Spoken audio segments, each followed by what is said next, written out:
Assalamualaikum warahmatullahi wabarakatuh. Salam sejahtera bagi kita semuanya. Selamat pagi Bapak Ibu.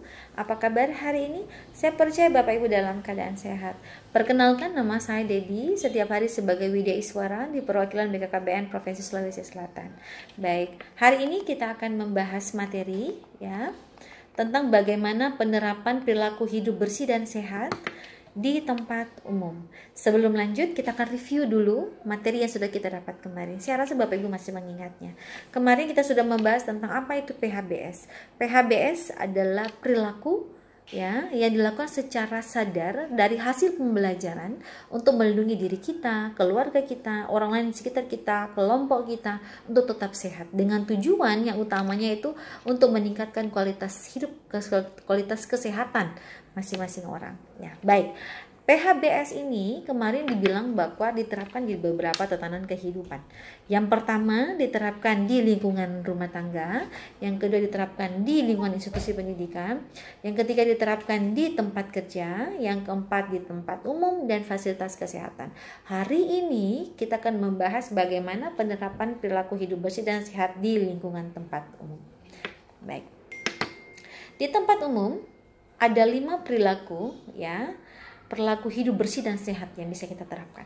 Yang pertama yaitu cuci tangan sampai bersih, yang kedua menggunakan masker, yang ketiga menghindari untuk tidak menyentuh daerah segitiga bagian wajah kita, yang keempat tidak bersalaman, dan yang kelima menjaga jarak.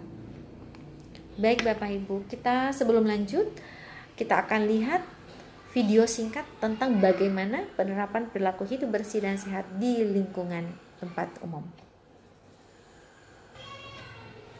Baik, bagaimana Bapak Ibu? Sudah bisa melihat videonya tadi?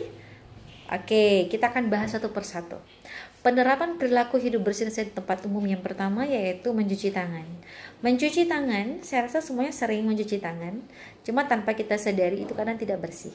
Ada 6 langkah untuk mencuci tangan, yaitu yang seperti dicontohkan dalam video tadi, yaitu mengusap tangan bagian dalam, kemudian menggosok punggung tangan kiri dan kanan secara bergantian, menggosok sela-sela jari kita, menggosok ujung jari kita, menggosok jempol kita, atau jari ibu kita kiri dan kanan secara bergantian, kemudian membilasnya secara bersih.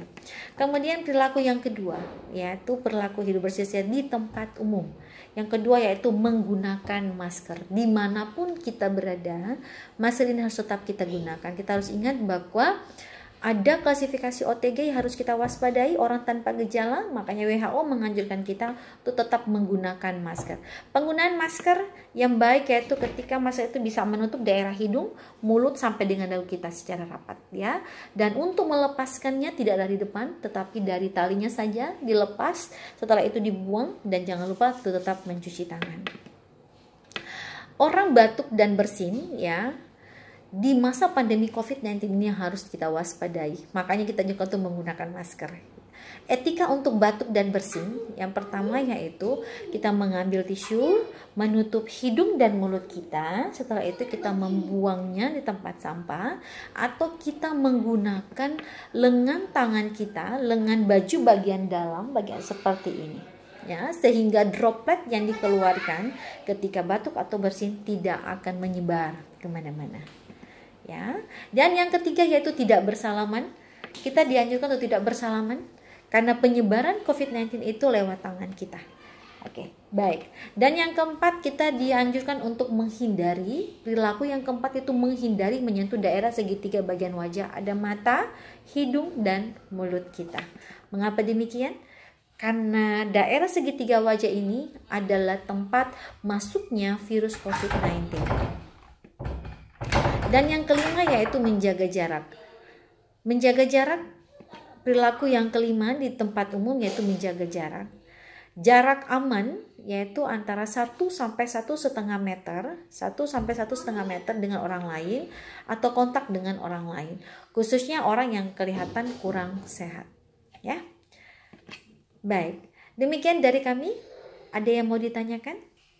Saya kira Bapak Ibu memahami semuanya Jadi untuk mengakhiri materi ini saya akan menyimpulkan perilaku hidup bersih dan sehat di tempat umum. Yang pertama yaitu mencuci tangan dengan bersih, tetap menggunakan masker, tidak menyentuh daerah segitiga bagian wajah. Kemudian yang keempat, tidak bersalaman. Dan yang kelima, tetap menjaga jarak aman. Demikian dari kami. Mohon maaf kalau ada salah kata. Salam sehat buat semuanya. Wassalamualaikum warahmatullahi wabarakatuh.